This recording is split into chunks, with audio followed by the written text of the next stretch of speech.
Alrighty, Gary, here's your 572 Hemi. Give you a description of this combination. It's got the Indy aluminum block, Indy cylinder heads. It's actually got the Indy manifold, mod man they call that. Got the Accufab 2.4s on it. Got the March Onyx up front. Make sure the alternator charges for you. It's got a custom grind solid roller. Really nice piece. Alrighty, we'll go light her off, make a power run, see what she does. Stay tuned.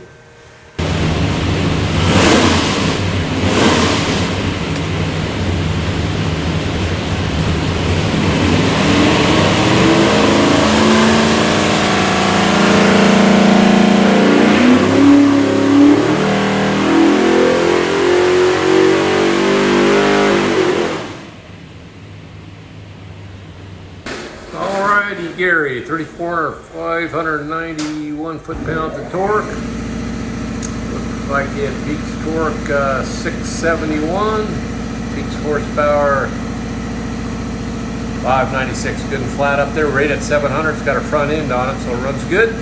So what we'll do next, pull the pipes back, make sure it's good and clean on the exhaust side, and then we'll get it out to shipping, get it crated up, and it'll come your way. Have a great day.